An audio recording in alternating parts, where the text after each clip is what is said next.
大家好，我是阿星。我们村里有个老乡啊，他家的老房子准备要拆下来做新房子，但是最近呢，他的老房子里面却传来一些奇怪的声音啊，咯吱咯吱的响。现在带大家去看一下，到底是什么样的动物发出来的声音。我老乡家的房子呢，就是这栋了啊。每到这个早晚的时间啊，这种动物就会发出这种怪声啊，挺吓人的。我也不知道到底是什么东西啊。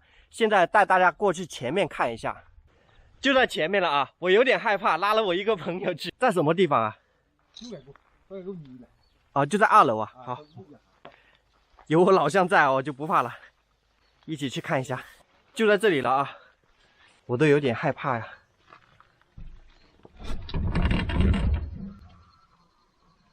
哇，这里是好破旧啊，看来是一个厨房。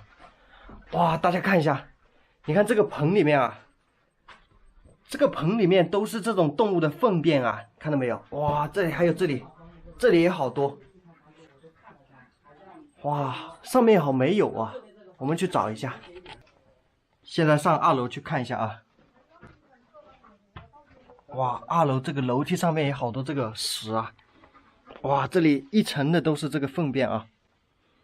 大家看一下这个顶上，原来发出咯吱咯吱响啊，是这种动物。就是蝙蝠啊！哇塞，太恶心了，真的是！哇塞，不知道大家能不能看清楚？你看，它就发出这种咯吱咯吱的声音啊！每到早晚的话，就特别的瘆人啊！啊，我们还是下去吧。哇，好臭！哇，太臭了！下去。啊，我赶紧下来了啊，有点害怕。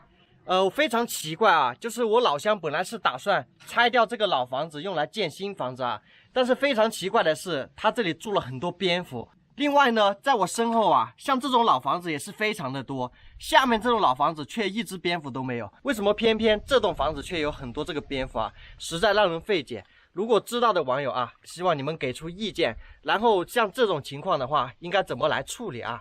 欢迎在我的视频下面留言。好了，本期视频就分享到这里啊，我们下期再见。